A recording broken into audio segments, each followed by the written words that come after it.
Rieccoci insieme, cari telespettatori. Allora, abbiamo dei temi tanti, diversi, molto interessanti da affrontare con i nostri ospiti e allora ve li presento subito. Abbiamo il piacere di riavere qui con noi in studio Patrizio Bertin, Presidente Confcommercio del Veneto. Grazie di essere qui con noi, Grazie Presidente, nonché Presidente Confcommercio Padova, quindi una grande competenza che svarierà negli ambiti del commercio, servizi e non soltanto. Parleremo anche dei locali da ballo, visto che siamo stati sollecitati direttamente da voi. Non vi tralasciamo e non vi tralasciano. Massimiliano Schiavon, Presidente Federalberghi del Veneto, ben ritornato anche a lei. Buongiorno. Ci fa molto piacere, ci sono tante questioni, parleremo anche del discorso Grandi Navi Venezia, ma con voi vorrei incominciare la questione che è del momento, come si sta prospettando un po' l'estate. Allora, la Francia, Macron si è pronunciato per certi provvedimenti restrittivi in certo qual modo, perché si può entrare nei pubblici esercizi, nei negozi, insomma qualsiasi luogo pubblico, esponendo questo Green Pass dal 1° agosto, quindi sembra che sia ormai cosa fatta, e solo questo annuncio ha provocato uno sciame incredibile di prenotazioni di vaccini. In Italia una settimana, dicono, e poi la decisione parte. Siamo con lei, Presidente Bertin, e poi ci allacciamo al settore turistico. Come la vede questa situazione qui? Perché ci stiamo ingiallendo, sì, il paese si sta ingiallendo. Sì, non vorrei ricadere nella paura, nella fobia di ritornare indietro come mesi fa. Quindi, non siamo neanche psicologicamente più in grado di accogliere io penso che questo paese non accetterebbe più questa situazione. Chiaramente bisogna spingere sempre di più perché la gente si vaccini, ma anche i giovani devono vaccinarsi, perché a questo punto diventa un problema diciamo nazionale, di utilità, di salvaguardia della salute delle persone, e quindi io spero che tanto non venga preso in considerazione quello che è il parametro che hanno in Francia, perché hanno una situazione completamente diversa da noi. Cioè, noi che cosa? Non abbiamo una ospedalità in questo momento che dà dei numeri preoccupanti o che è in aumento, anzi è in calo sempre di più, e soprattutto anche i morti ne abbiamo pochissimi. Ieri va bene 20, però insomma l'altro giorno 8, siamo ai livelli molto bassi. Quindi il tema è questo: dobbiamo assolutamente non pensare di ritornare a zone con questi parametri che abbiamo oggi, perché i parametri che ci sono non sono più attendibili, sono parametri che si facevano prima dei vaccini, adesso ci sono i vaccini e quindi dobbiamo rivedere i parametri per scongiurare appunto di tornare in queste fasce gialle, ma poi dobbiamo anche e soprattutto, secondo me, proseguire con la vaccinazione e fare qualcosa perché la gente si vaccini e sia quasi obbligata a vaccinarsi. Ma cosa si può fare, Presidente? Ma è una questione di salute pubblica, cioè io se non mi voglio vaccinare resto a casa e quindi mi devo isolare io, perché per scelta mia. Io non posso, se non mi vaccino, andare in mezzo alla gente e magari anche se lo prendo infettare gli altri, perché io sono più vulnerabile degli altri. Io dico che è anche una forma di rispetto. Per carità, io non voglio entrare in tema dei Novax o Vax, però io dico che in questo momento qua tornare indietro sarebbe il disastro di questo Paese. Chiaro. Presidente, come la vede? Perché questo va a compromettere. Allora, andare in zone gialle, adesso rischiano, abbiamo visto Sicilia, Campania, poi vabbè, si fa presto anche ad ampliare anche altre 2 o 3 regioni. Finire in giallo compromette e mette in discussione il turismo, perché ovviamente ci sono intorno certe limitazioni per gli operatori del settore, diventerebbe, ma anche per i ristoratori, una cosa di non poco conto. Ma cosa dovrebbe fare il governo, secondo lei? Ma allora, o chiederete, perché probabilmente vi pronuncerete anche voi, immagino. Ma assolutamente sì, io credo già domani noi cercheremo di sensibilizzare la Regione affinché si faccia un po' promotrice nei confronti del nostro neoministro Garavaglia, ma anche del ministro Speranza, affinché si vada a modificare proprio il sistema di tracciamento dei parametri. Mi riferisco ai parametri che avevamo prima sul contagio. Francamente io trovo la soluzione di cui stanno discutendo in Germania una soluzione estremamente interessante e secondo me percorribile, cioè di non tenere il parametro del contagio ma di tenere come parametro monitorato quello delle ospedalizzazioni.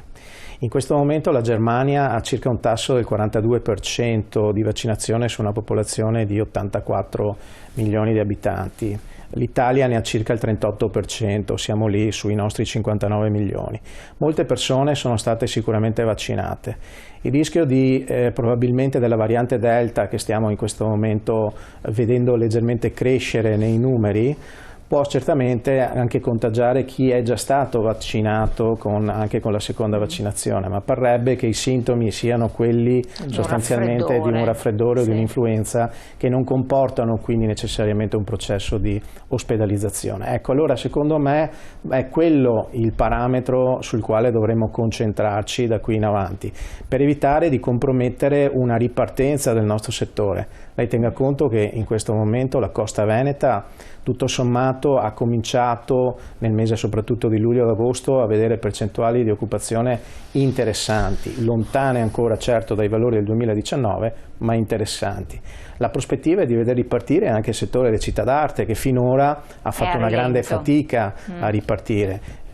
Basta guardare Venezia, i tassi di occupazione che sta registrando sono ancora al di sotto del 35, 38, 40%. Pur essendo la città, dicono, invasa.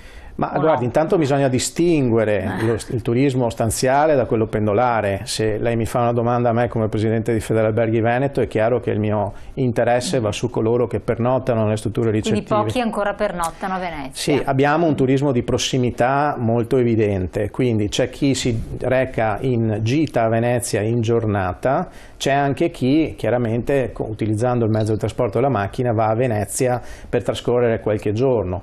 Ma le cito l'esempio di Venezia perché è l'esempio più eclatante. Laddove manca il turismo intercontinentale, le città d'arte soffrono moltissimo, quindi Verona, Vicenza piuttosto che Padova, ma soffrono della mancanza dei turisti provenienti dagli Stati Uniti piuttosto che dall'Asia, che erano quelli che sostenevano l'economia in maniera importante. I famosi giapponesi. Sulle spiagge posso dirle che quest'anno rispetto all'anno scorso la differenza è che abbiamo rivisto tornare un po' a un mercato importante per le spiagge venete, cioè quello di lingua tedesca, proveniente da Austria e Germania, che è comunque un turismo di prossimità, perché siamo raggiungibili a poche ore di macchina dalla linea di confine, si distribuiscono sulle nostre spiagge. Le do un'informazione che sembra anche eclatante, ma non più tardi di circa 3 settimane fa un rappresentante di un noto tour operator tedesco, uno dei più importanti, identificava come l'Adria, cioè la zona diciamo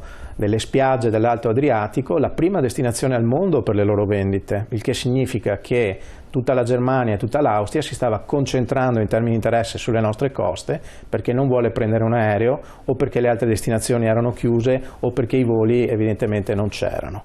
Quindi è un bel vantaggio in questo momento che dà ossigeno agli operatori, ma dobbiamo stare molto attenti perché il turismo è un castello di cristallo.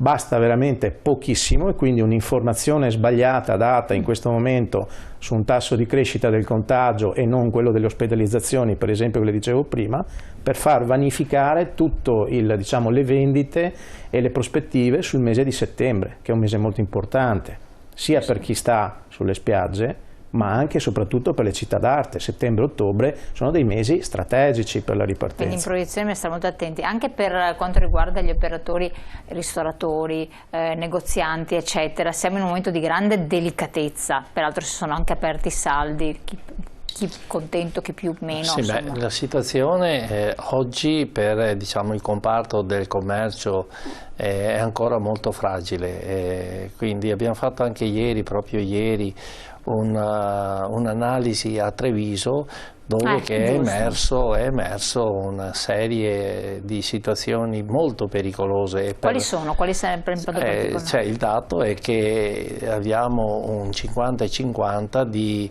aziende che prospettano di far di più e aziende che invece sono costrette a chiudere, quindi questo è molto preoccupante, quindi dobbiamo stare molto attenti. In questo momento dobbiamo rilanciare i centri storici, dobbiamo rilanciarli in maniera importante, dobbiamo pensare alle infrastrutture, dobbiamo pensare a quello che a questo Paese manca da 20 anni.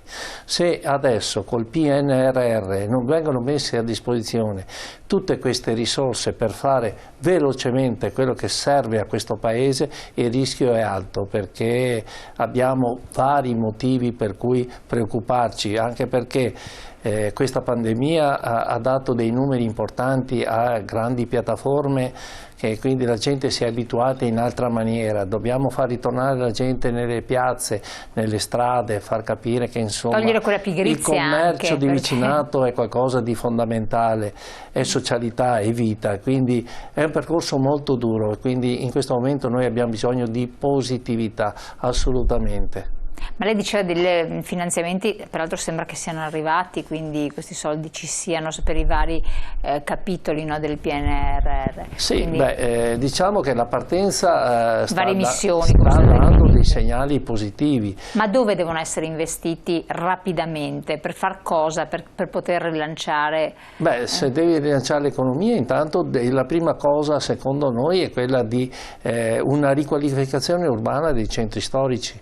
I centri storici oggi sono su una trasformazione urbana importante, perché hanno necessità di, diciamo proprio di affluenza nei centri storici, perché è difficile ormai arrivare ai centri storici. Il servizio pubblico in questo momento è carente nelle nostre città d'arte e quindi c'è tutta una trasformazione da questo punto di vista importante. Poi abbiamo delle peculiarità come la riviera adriatica, le nostre spiagge, abbiamo le Dolomiti, la montagna e tutto, però fondamentalmente non abbiamo una rete viaria che uno permetta di arrivare nel nostro paese o nella nostra regione e dire bene, resto una settimana e me la giro la regione, perché altrimenti la giri e resti in strada. Perché non abbiamo una viabilità, insomma non abbiamo mai investito, questa è la verità. Non abbiamo collegamenti ferroviari, non siamo collegati, tante città non sono collegate con l'aeroporto, siamo carenti proprio e paghiamo questa pigrizia di voler fare infrastrutture, la stiamo pagando a caro prezzo. L'ultima inaugurazione è stata la Pedemontana che è partita nel 94 però, siamo nel 2021. Quando però tocchiamo le infrastrutture si alzano gli scudi, esatto. Quindi abbiamo problemi. Allora torniamo insieme, abbiamo il break pubblicitario, pochi secondi, poi siamo di nuovo con voi.